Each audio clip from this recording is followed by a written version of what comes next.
Bum, bum, bum, bum, bum, bum, bum. Bum, bum, bum, bum, bum, bum, bum, bum, bum, bum. Bum, bum, bum. Put your phones on silent, because that's how good this is going to be. Yeah, better than even a normal coffee with Scott Adams. We're talking one of the best of all time. I don't even know what I'm going to say yet, but I feel that confident. Aloha to you too. And before we get going, would anybody like to do a thing called the simultaneous sip? You know you do. All you need is a cup or a mug or a glass, a tankard, chalice or stein, a canteen, jug or flask, a vessel of any kind. Fill it with your favorite liquid. I like coffee. And join me now for the dopamine hit of the day, the thing that makes everything better. It's the unparalleled pleasure of the simultaneous sip, and it happens now. Go.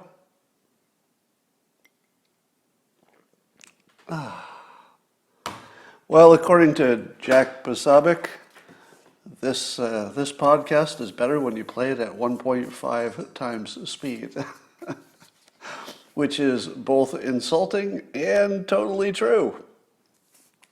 I do the same thing. If you haven't at least experimented with listening to podcasts at higher speeds, you really ought to check it out.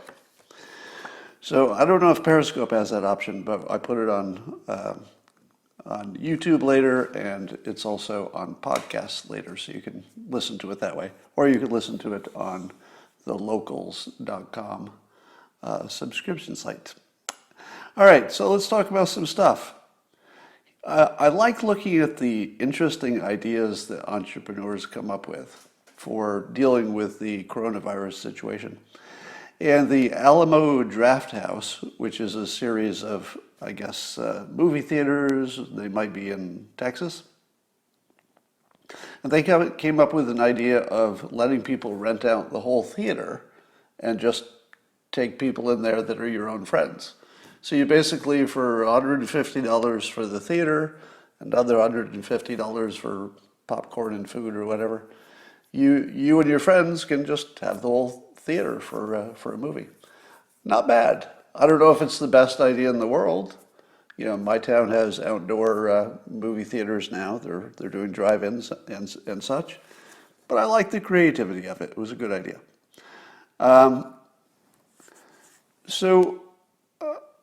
So President Trump signed an executive order essentially saying that pre-existing conditions would be covered, but of course it's a non-binding executive order.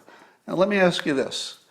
How much is a non-binding promise, if you will, to maintain, so to make sure the pre-existing conditions are covered? Would you trust a president who made a promise like that and said, I'm going to cover the pre-existing conditions, don't worry about it? Do you trust that president? Well, here's the thing. One of the things that President Trump has done right is he's done such a good job at doggedly pursuing the promises that he's made that it is completely credible. Now, nothing in this world is guaranteed, but in terms of whether President Trump would stick to his promise of fighting to keep the pre-existing conditions covered, I feel as though he created that asset. Meaning that if you asked me 4 years ago, I'd say, well, I don't know, politicians make promises, sometimes they keep them, sometimes they have a reason not to, read my lips, no new taxes, well, changed my mind. So 4 years ago, I would have said, I don't think you could be positive that this president or any other president would keep a campaign promise. But now we've watched him operate for 4 years. It seems really clear to me that the president puts a very high value on doing what he says he'll do. Wouldn't you agree? Now, he puts a very low value on being specifically accurate on details, and he uses hyperbole and he fails the fact checking. And it's abundantly clear that he's not concerned whatsoever about getting those details right. Now, you can hate that or you can love it, but anybody can observe that. No matter which side you're on, we're observing the same thing. He puts a very low value on those little niceties and the details and being technically accurate. He does try to be directionally accurate. In other words, he's trying to persuade the country in a productive direction. There's nothing evil about it. But when it comes to keeping a promise, even if he can't get it done as quickly as he wants, or can't get it done at all, such as building the wall, it's slow, but it's happening. So you can tell he's at least putting the full measure of effort into it. And I feel as though the president created this asset out of nothing. He created an asset of believability when it comes to keeping his campaign promises, which is unique. I'm not sure every president had that exactly. You always had the you can keep your doctor if you want it situations, but I don't know that Trump has any of those. If you look for something like that in Trump, and fact check me on this, I might be just missing something that I'm not thinking that would be obvious to you. But I know that a critic would say, well, what about the part about making Mexico pay for the wall? And I would say, I don't think anybody took that too seriously. I mean, sure, that was a campaign theme, etc. You could say it was a promise, but was it? Was it really? Did the people who voted for him say, yeah, I think he means that. He's totally going to get Mexico to pay for that wall. Now, you could argue that he did get them to pay for the wall, indirectly in terms of keeping the migrant groups from coming across. So he did get a lot done in terms of transferring some of the cost to Mexico. That really happened. But nobody took that too seriously. It wasn't a requirement, I don't think. All right, moving on. So I think I understand finally, because of the new revelations coming out about the coup attempt, the Russia collusion coup, where Brennan and Comey and all those characters, apparently, if we are to believe the documents we're seeing, I don't know how to interpret them other than a confirmation that there was literally a coup attempt. I don't know how else to interpret it. And I really, really tried hard in the beginning of this Russia collusion stuff when people who were even more skeptical than I am, if that's possible, were saying, hey, from the very beginning, people were saying, hey, this looks like just a coup attempt. It looks like some kind of organized coup. And I said, if you remember, I said, no, let's cool down that talk. I don't quite see any evidence of a coup. Sure, lots of people didn't like the president. There are people in jobs and they can do little things that make his life hard, but it's not some kind of organized, understood, explicit coup attempt. I mean, that's just crazy. Except that apparently it was. Apparently it was exactly that. It wasn't even sort of like that. It wasn't suggestive of that. It wasn't reminding you of that. It was actually that, based on the documents that we've seen, especially the ones that just came out. Now, if you understand that, and you understand that the latest documents are a little bit more damning to both Obama and Biden, meaning that apparently, if we are to believe what we see in the documents, it looks like President Obama was pretty deeply involved in something that looks exactly like a coup attempt. And that means that Biden was involved because he was in the room. He would have had to know about it. Now, here's the thing. How do you explain that? I feel as if you would agree with the following supposition, that the leaders and the important people in the Democratic Party, they could kind of get anybody nominated they wanted. Don't you think? Don't you think that the old Clinton crowd and the Obama crowd and the deep state, the Democrats, don't you think that the leadership of the party could kind of push things in whatever direction they wanted in terms of the nominee. And you might have asked yourself, well, if that's the case, and they could make sort of anybody they wanted the nominee by, controlling the media for one thing. They can control the media coverage.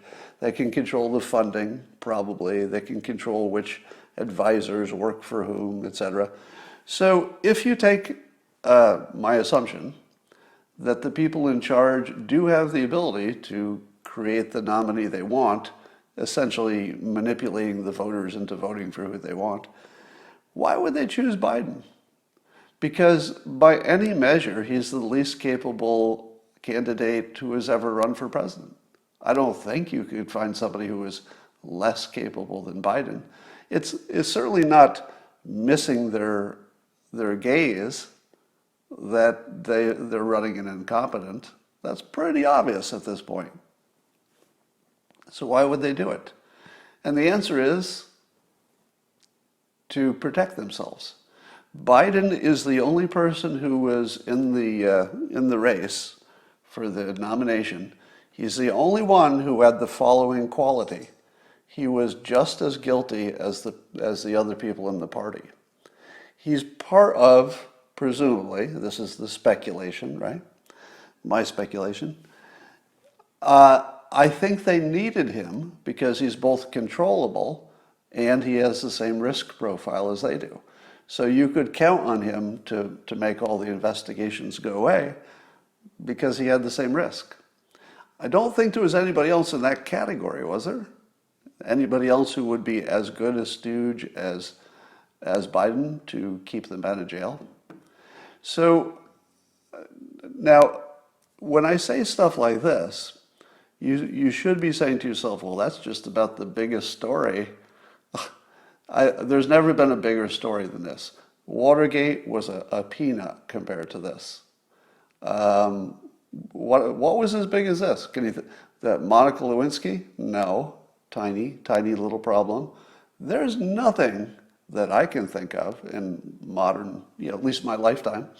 I can't think of anything except maybe getting into the Iraq war the wrong way with bad information. But this has got to be gigantic, enormous, biggest story of all time. So let's look at the CNN homepage and see how they're covering the biggest story in the history of the United States. Let's see. Nothing.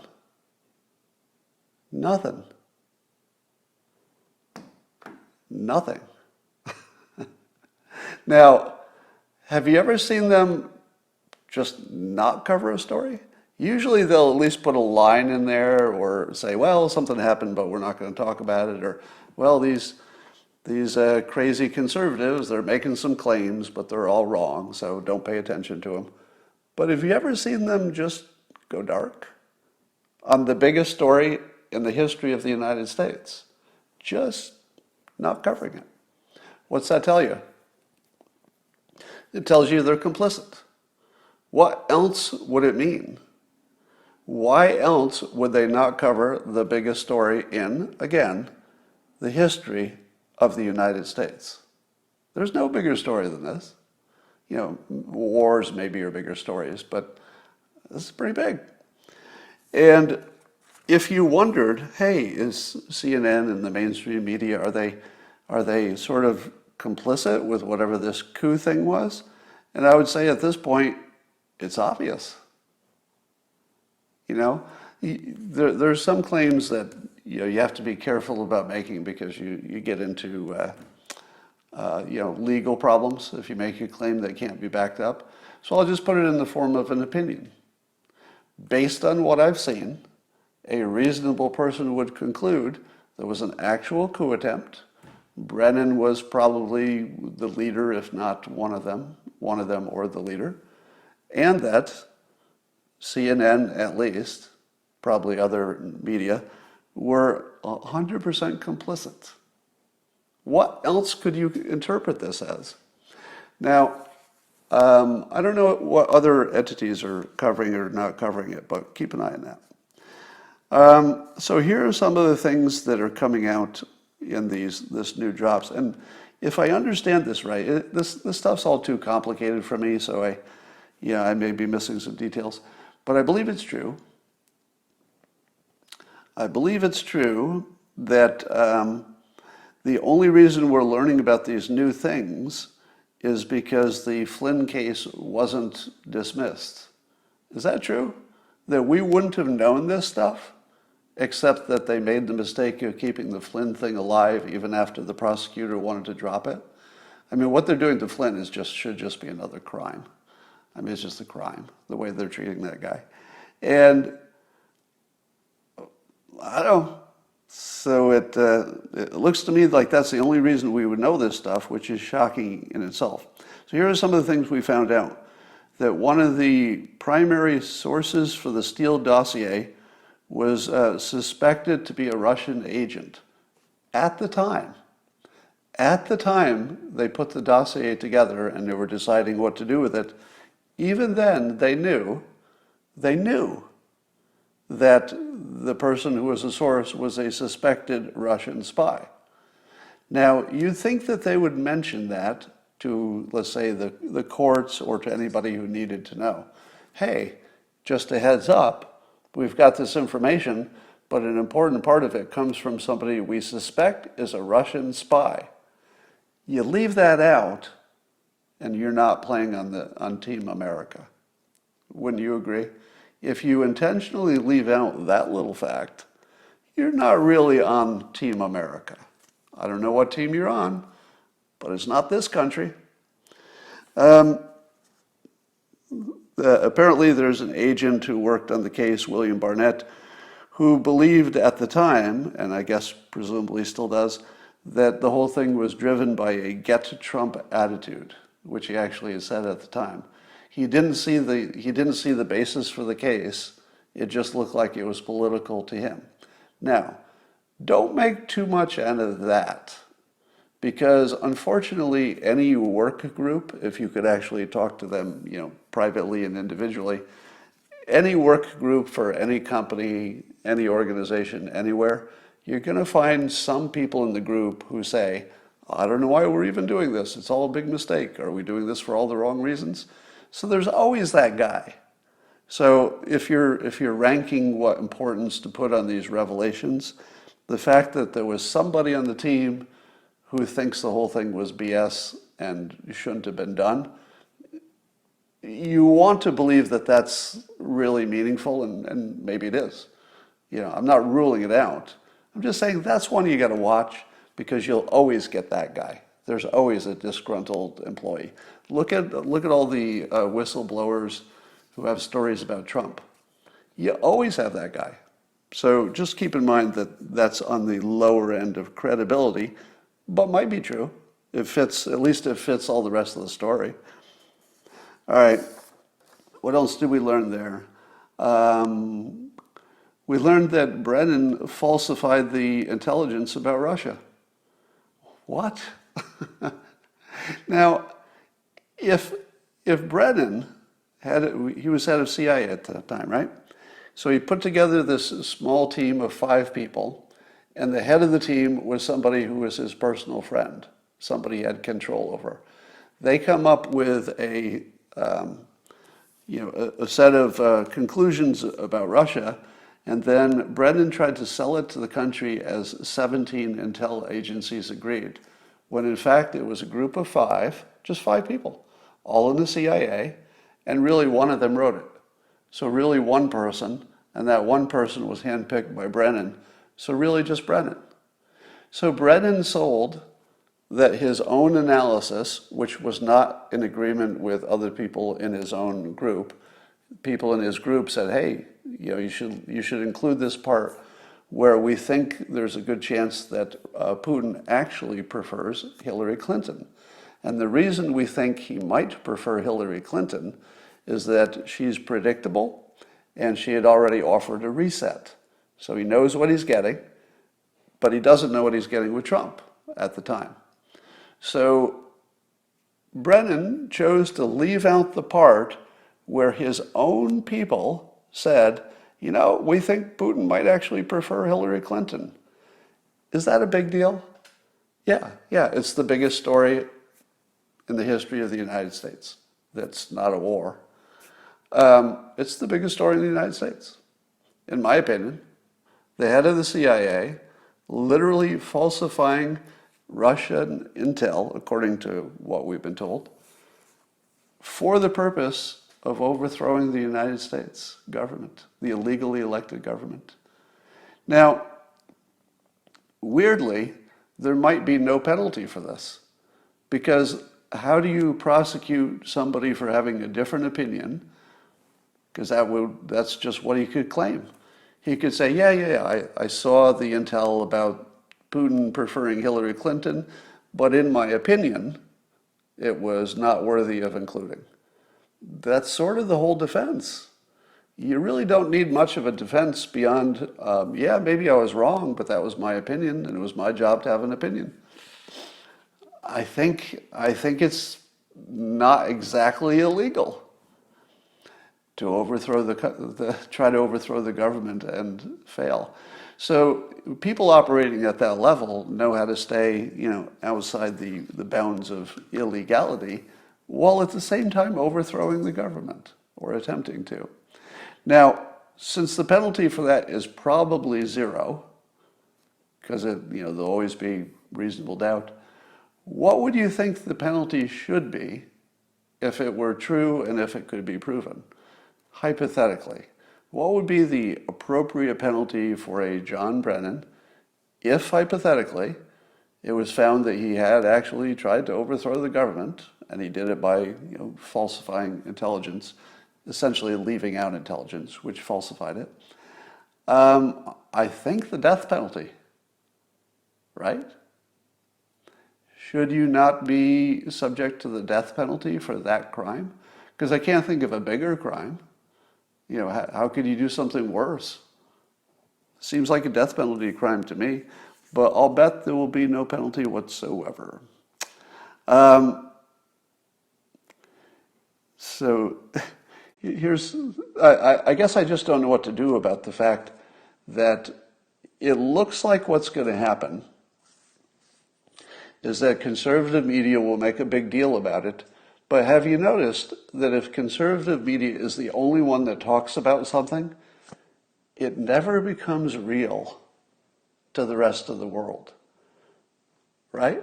So I believe that our siloed news has created this weird situation where, somebody associated with the left could murder somebody on Fifth Avenue. I just pick an example. They could murder somebody on Fifth Avenue. It could be recorded on 10,000 cameras, confirmed in every possible way that that's exactly what happened. This person murdered this person in front of people, in front of 1 million cameras. And if the entire left mainstream media decided just not to cover it, it wouldn't exist. Even if the conservative media went crazy on it every day and it was headlines and couldn't stop talking about it, as long as the other side simply treats it like it doesn't exist, it actually doesn't exist. We've reached the point where they can disappear reality. Not just make facts disappear, not just leave out a detail, not get something wrong, not even fake news. Actually disappear an entire chunk of reality while you're watching them do it. That's where we're at. Now, if you had told me that that was even possible, I might have said, well, in some weird theoretical way, but watching it happening is just blowing my frickin' mind. I mean, my head is just coming right off when I'm watching CNN literally just ignore it. No, there was no coup attempt. I don't know what you're talking about. What else could they ignore? What else could they ignore? It's like they could ignore anything and just ignore it, and then it doesn't exist. Here's a weird little story. Kim Jongun has issued an apology for killing some South Korean guy who tried to defect to the North. What? The first thing you have to ask yourself is, Why did somebody in South Korea try to defect to North Korea? What the hell? Is there somebody in South Korea who hadn't done any reading about North Korea? What did he think was going to happen when he went to North Korea? Well, I'm going to have a good life up there in North Korea. So apparently he was just drilled full of bullets and killed by the North Koreans because they didn't know what they had there. It was just somebody that looked like was breaching their territory, so they killed him. Kim Jong-un, and here's the weird part, issued an apology. He issued an apology. That's a pretty big deal because, you want North Korea to, let's say, enter the field of adult countries, if you will, to just act like more of a citizen of the world. And this is a small thing because, obviously the apology was warranted, but you still didn't expect it, right? You would have more expected, yeah, it was an accident, but don't send your people across the border. What the hell did you think was going to happen? Or just not mention it, or something like that. But apparently Kim Jong-un, assuming he's still alive, if he's still alive, thought that playing it more diplomatically was good. So that's a good sign. But I have to ask you this question. When was the last time we saw Kim Jong-un? When was the last time we saw him alive? Now, I realize that there was some video of him visiting someplace after people had been rumoring that maybe he had died. So you remember a few months back there was a rumor he died, but then there was a video of him in public. He looked healthy, so then the rumor just went away, sort of. Not to me. Not to me. I'm not convinced he's still alive and or functioning. He might be on machines or something, but I'm not convinced he's alive. Because we haven't seen live video, have we? We've only seen recorded video, and they probably have, a vault full of recorded video of places he visited that they just didn't publish the video. So they probably just pulled out something from the archive and said, "Hey, here he is. He's visiting this factory over here, so totally alive." There is some evidence that his sister is gaining power, which might be a tell. But this apology feels a little out of character, but maybe not, because he is, moving toward, friendlier relations. I would just keep an eye on it. And I'm going to put it out there again that, here's your best clue. Do you remember, I forget when it was, maybe a month or two ago, when President Trump tweeted with no prompting? There was nothing that triggered the tweet. He tweeted that Kim Jong-un is alive and well. Do you remember that tweet? It just came out of nowhere. Nobody was accusing Kim Jong-un of being anything but alive. And the president, just out of nowhere, tweets, "Oh yeah, he's alive and well." That felt very much like a favor for North Korea, didn't it? A favor that would only have one purpose, which is to have friendly relationship with perhaps Kim Jong-un if he were to survive whatever hypothetical problem he had, or whoever takes over. It may have been just a favor for the current or maybe the incoming administration, because it looked like it. It was just a tweet out of nowhere. It looked like there was some kind of a favor going on there. So just keep an eye on North Korea. All right, I did a little Twitter survey, and I asked people if their opinion of Black Lives Matter was improved or lessened. Let's say their empathy. Was their empathy for BLM more or less because of the events of 2020? 92% people who answered my unscientific poll, mostly conservatives, because if you're following me on Twitter, you probably are. 92% said that they have less empathy for Black Lives Matter. Less empathy. And here's my question. What's the point of Black Lives Matter? Is the point of Black Lives Matter to convince themselves that Black Lives Matter? I don't think so. I don't think they're talking to themselves. Is the point of Black Lives Matter to convince progressives to change their mind about something? Well, I don't think so, because the progressives are actually marching with them. They're on the same side. So who are they trying to convince, if anybody? Well, I would think they would be trying to convince conservatives under the assumption that that's the group who needs to be convinced. Then everybody would be on the same side, that some changes need to be made, and then they would work toward those changes.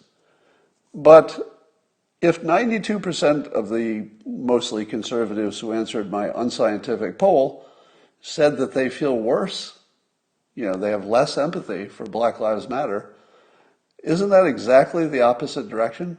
That's not just missing the target, that's running as hard as you can in the wrong direction while knowing it. So here's the key part. Do you think Black Lives Matter doesn't know it? Do you think that they would be surprised to find out that rioting and looting is making them less popular?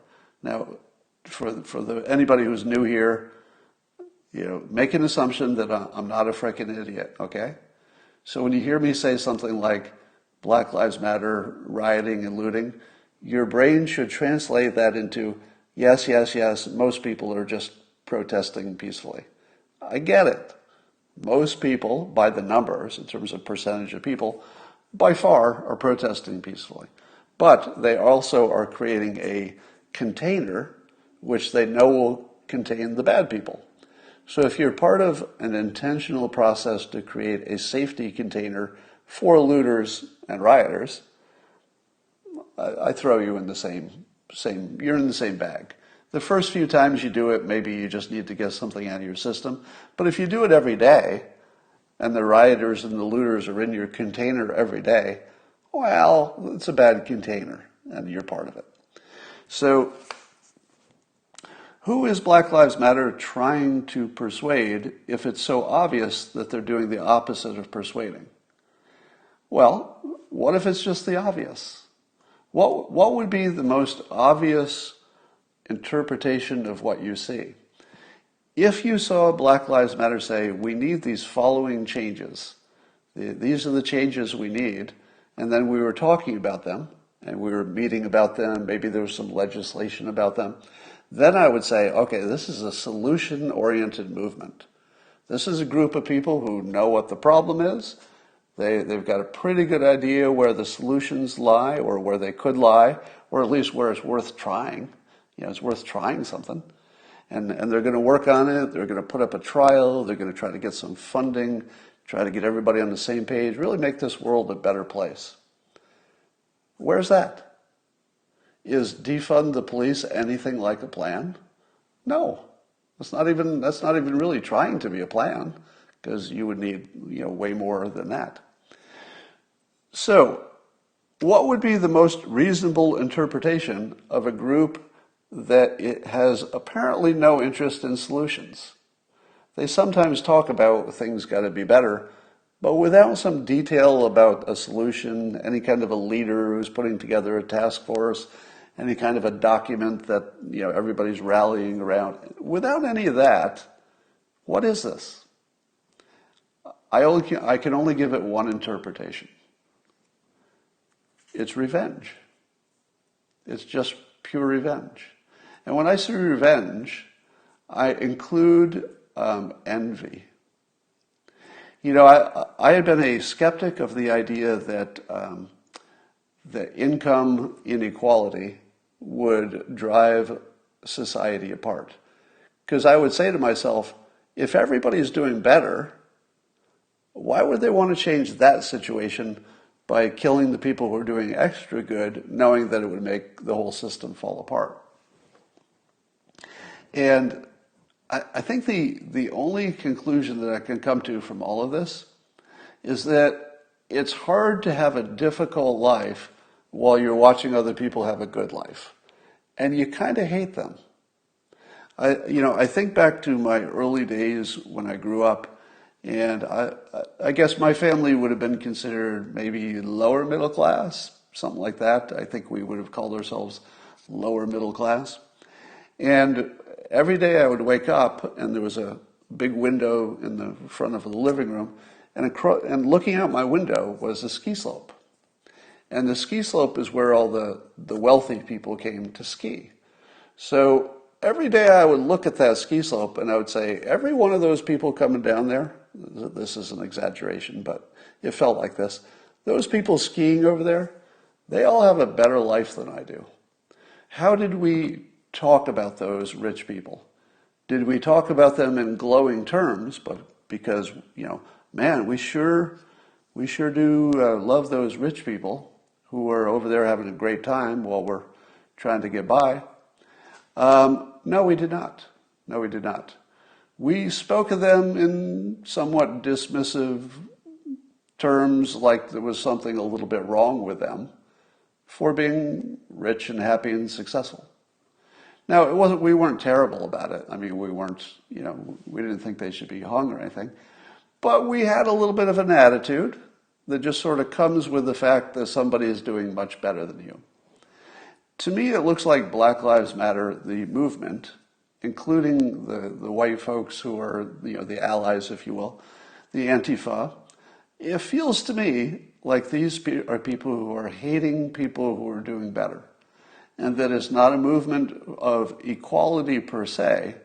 It's far more a movement of revenge against people who are living good lives. It looks revengey.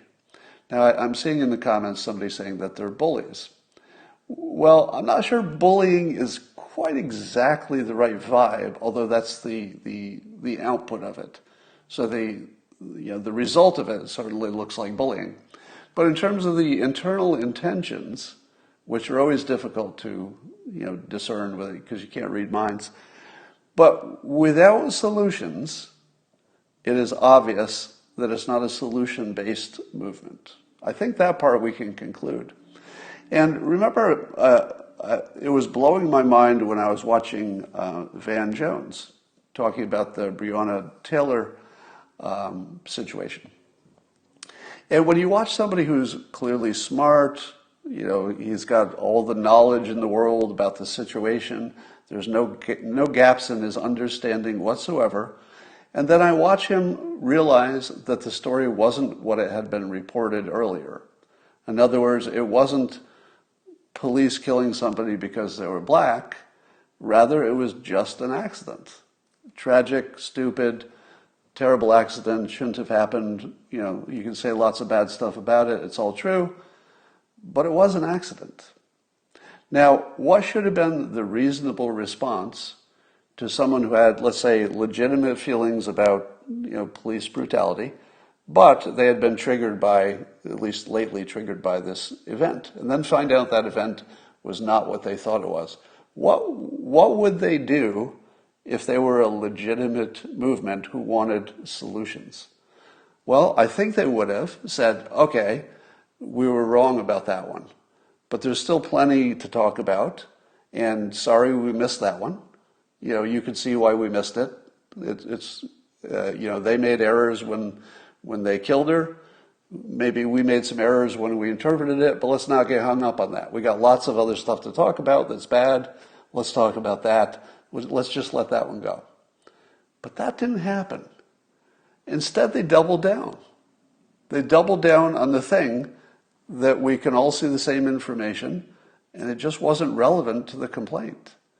The only thing that makes sense, since they don't care about the facts of the case, and they don't care about solutions, it only makes sense, and even Van Jones sort of talked about it as an emotional pain, which seems to be, fairly a widespread feeling, that there's actual pain that they're experiencing by, the fullness of the entire situation, including their entire lives. In fact, Van Jones was saying that he was getting sick and tired, if I can paraphrase it right, that in his own life experience, and you would expect him to have more of a favored experience because he's he's, talented, smart, good-looking, successful. You'd expect that his life would look pretty good compared to most people. But even he said that pretty much it's a daily weight. The racism is like a daily pain that never goes away. It's just always there. It's just following you all day long. And while I wouldn't deny that feeling is true, I have no reason to question that even a little. What does that make you do? Have you ever been angry and lashed down at somebody? Has anger ever caused you to be mean to somebody who just didn't deserve it? Yeah, that's what it does. That's what anger does. It causes you to be angry, and it causes you to be mean to other people.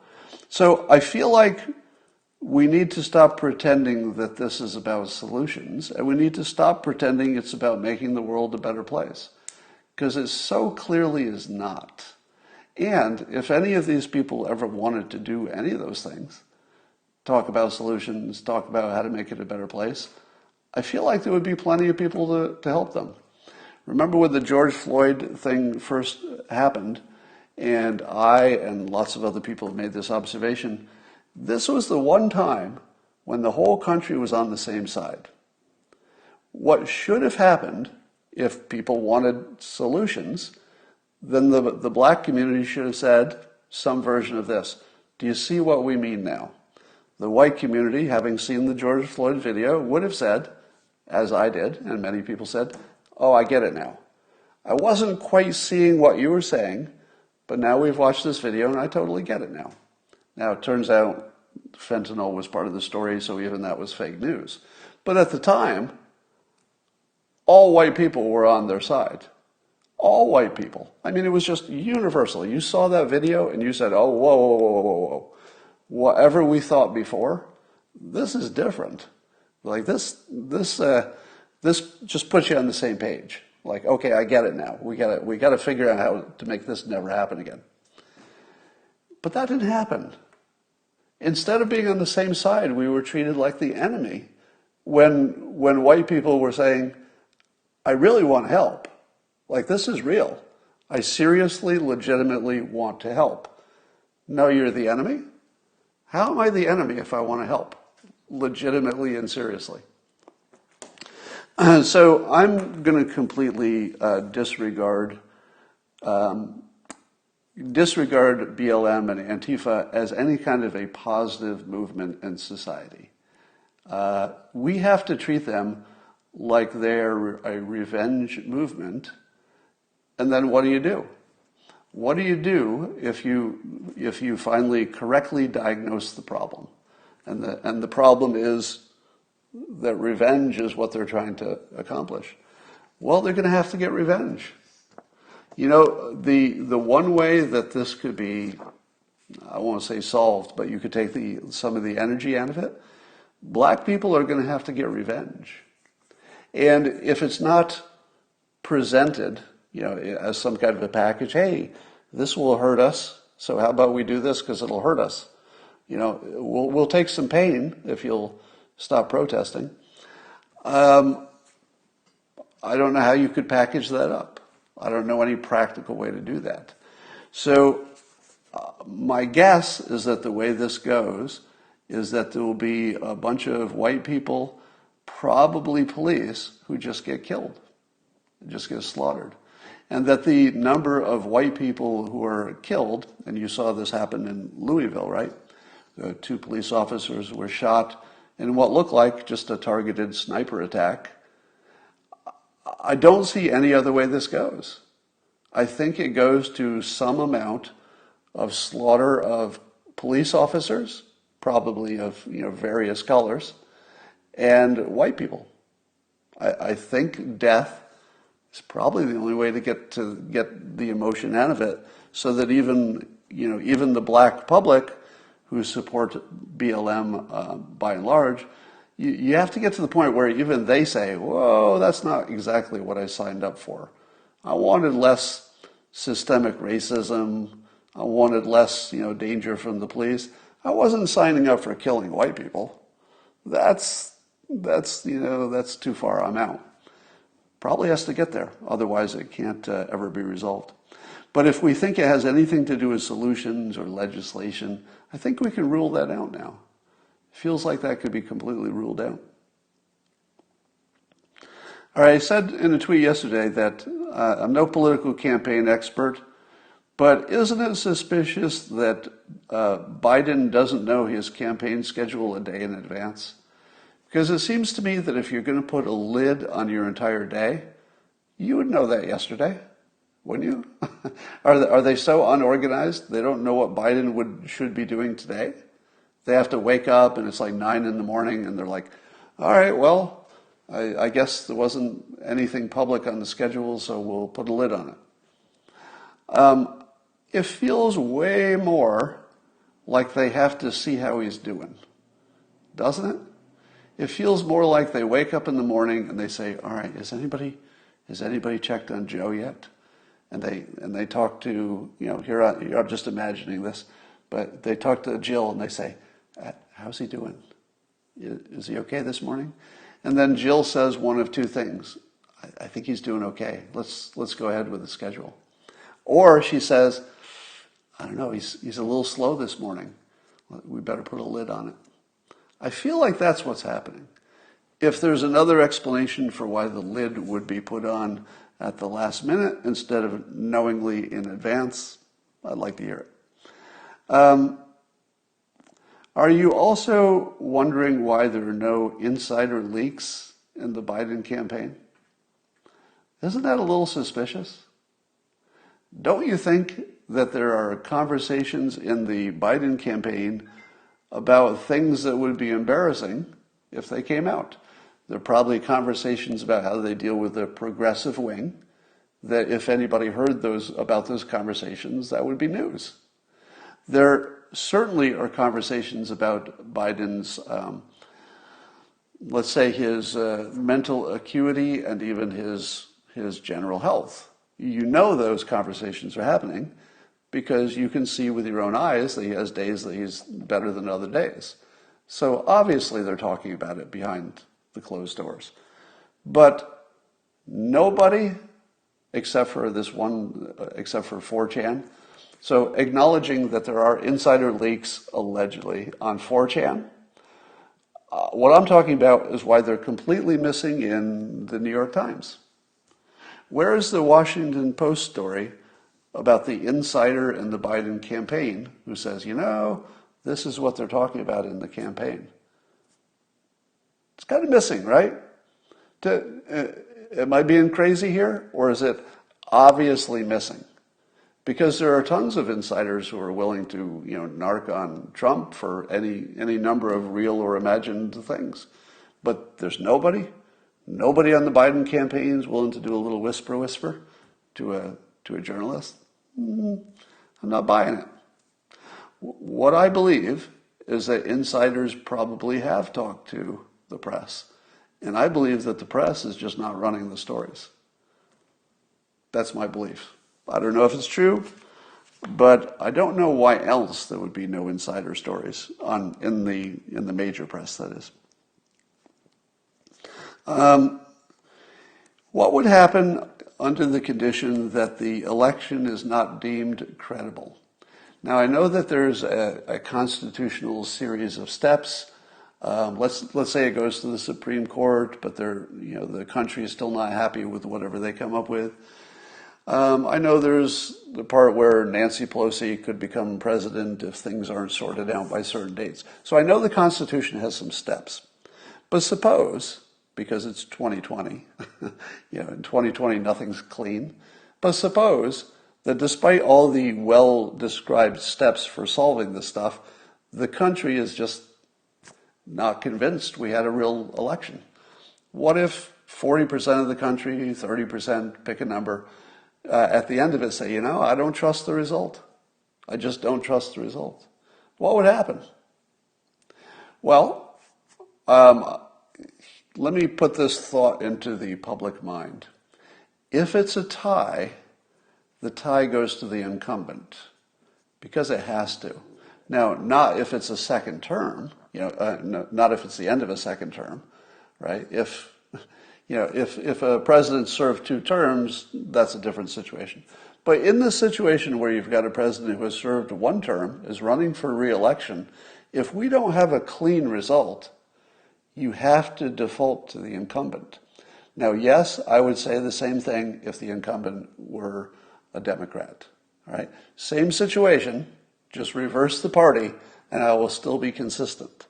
You have to go with the incumbent if you don't get a clean result. Now, if at the end of the 8 years, then you're going to have to bring in somebody new one way or the other. But you just got to go, tie has to go to the runner, because that would be the most stable situation, and anything less than that would be so destabilizing, I don't think it would be worth it. And I say that, again, regardless of which party is involved. You just can't inject that much uncertainty into the system and hope that it is free. PBS did a fascinating experiment that should scare the hell out of you. And it showed how easily brains can be hacked. And I think it was Hacking Your Mind was the name of the special. And so what PBS did was they primed people before asking them for their voting preferences. And the way they primed them was half of the people got just generic information that had no emotional content. And then they said, all right, who do you vote for? Then they give them some dry, unemotional information. And then they check later and they say, okay, now who do you vote for? And what topics do you favor now? The people who just got dry, boring information had the same opinion afterwards as they had before. So you might ask yourself, what kind of information could you give somebody that would fairly instantly change their voting preferences? Is that such a thing? And if there was such a thing, would it be true? In other words, could you give somebody information that's unambiguously just true and it instantly changes their voting preferences? Yup, because they did it. They did it. They instantly changed people's voting preferences. Instantly, meaning, in a few hours. They changed people's voting preferences. Here's the information they gave them. They had only white voters, so they started with just a white group of voters, and they gave them the information that white people were becoming a minority in the United States, which is, factually true in the sense that the population of white people is dipping below 50% of the total population. Having primed a bunch of people who were voting sort of left-leaning ways, people who were, let's say, against the wall. Once they were told that their group was, the implication is threatened, because, your power is going to be decreased, because now you're going to be under 50% and shrinking. As soon as white people were told that their power was decreasing, their numbers were no longer a majority, they voted conservative. Suddenly, they wanted a wall. Suddenly, they voted for a whole range of conservative things that 2 hours earlier they wouldn't have voted for. Instant change. Now, remember I've told you that persuasion is not all equal. There are some things far more persuasive than other things. Facts are usually not persuasive, but fear is. Fear is persuasive. In fact, nothing is more persuasive than fear. So the way the information was presented to these groups of white people in the experiment was that there was something to be afraid of. And I believe they tried to see if they could soften it by just changing the way they described the same set of facts. So if they described the set of facts of, hey, white people are becoming a minority, but if they softened it and said, but it won't make any difference to your life, because what matters is education level, and the non-white population is far more educated than it's ever been before and improving every day. They've got good jobs. Everything's going to be great. Melting pot, we're good. So they can actually keep the votes the way they were originally, left-leaning, simply by the way they described a fact. If they described it just objectively, people were scared to death, and they voted accordingly. And if they fixed the data by couching it and, don't worry about this, there's nothing to worry about, their votes didn't change. Somebody says, as a master persuader, you are not surprised. No, I was not surprised that a fear that is this direct would have an impact. I was a little surprised, although I shouldn't have been, because the book Persuasion says this pretty much exactly, that the entire range of conservative opinions changed. Things that had nothing to do with being, white or not white, even those things ended up being influenced. So that was even more dramatic than I would have expected, I think, even though the science suggests that would be the case. Somebody says the left doesn't want a melting pot in unity, they want destruction and division. Well, I would not align with that. I don't think that anybody wants destruction. What they want is what comes after the rebuilding, or they're just angry and they're just jealous. They just are full of hate, and I think that explains it better. There's videos of black Antifa beating up white Antifa members. All right. Well, I'm sure there will be more infighting among the protesters. Yes, did you all see the Crenshaw ad? So, Representative Crenshaw, Texas, did a campaign ad that has such high production values it looks like a trailer for a bad action movie. Now, they did it kind of campy, so they weren't trying to make it look too serious. It was all tongue-in-cheek, but man, was it high production value. It's probably one of the best campaign ads you'll ever see, just in terms of quality of production and stuff. And it did make you feel good. You actually felt something when you watched it, and you liked all the people in it. It made you like them, and it was good. It was a little awkward with the male-female part of how they handled it. The problem that they had when they made the video, apparently, is that it started out with several ex-military people who were running as Republicans, and they were men. So the men who were first introduced were ex-military, and so they were presented as awesome fighters and stuff. But there were two women that they wanted to include, part of the Republican family of candidates, who did not have military experience. So they tried to make them seem awesome too. It was a little cringeworthy, but they did the best they could. Still, I would say that they did a great job on it. It was very fun and it was very viral. So I think they hit all the right notes. Yes, I'm hearing from a number of people who really liked my Hold My Beer video that Jack Murphy was tweeting the other day. I'm surprised that didn't get wider play because the people who saw it seemed to like it a lot. By the way, I'm getting lots of ideas from people who are suggesting things about my idea for a small but awesome house. I will remind you that my idea for building a small, cheap, inexpensive dwelling for people is I'm only interested if it's cheaper and better than regular houses. If it's just cheaper, but way worse, I have no interest in it. So don't send me anything like that. I don't care about these little small homes. I don't care about factory-built homes. None of that is interesting to me because they're not better. They're just cheaper. It's got to be cheaper and better. And I think we can get there. All right. How to break the news silo, somebody says. Pop music says. Well, I don't know that you can. If I could come up with a way, I would certainly do it. I've been asked often, as you might imagine, how can you beat Trump derangement syndrome. How do you unprogram somebody? And I think the answer is you really can't do it unless you're one-on-one.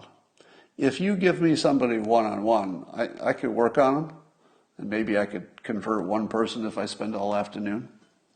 But I don't know if there's a mass way to do it, except that PBS experiment I told you.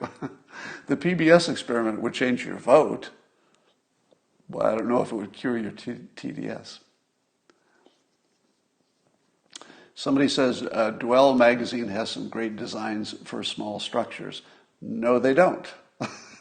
So that's what I was warning you about. If you look in Dwell magazine or pretty much any place that talks about smaller structures, they're just worse. They're just worse. It's got to be better than a regular house. It's got to be better. That's the only thing I'm interested in. And there's no reason it can't be. All right. Yes, the Amy Coney Barrett announcement, if she's the one, it's starting to sound like she will be one. Oh, somebody says that the tiny home pickup truck idea rests on SIPs, SIPs. They're structurally integrated panels. So they're like big chunks of things that you can easily build things with. I just saw an Australian company, somebody sent me on LinkedIn, a link to a company that builds walls and solar panels. So they frame it with a metal structure, and I guess the metal structure parts, two people can assemble themselves. But the outside of the home is mostly solar panels. And they actually figured out how to make solar panels. Wait for this, this is cool. Plywood now costs more than a solar panel. So if you had a choice of making your home with a wall of plywood or just using a solar panel that wasn't even hooked up to the grid, the solar panel would be cheaper. For the same physical square footage, a solar panel is cheaper than plywood. Now, that was the claim I just read from a company that's making these things. And they figured out how to get the solar panels structurally hard enough using the metal backing, the metal frame, that they just build the outside of the wall with solar panels. So I'm not sure if that idea is less expensive, but it's interesting. All right, that's all I got for now. I'll talk to you tomorrow.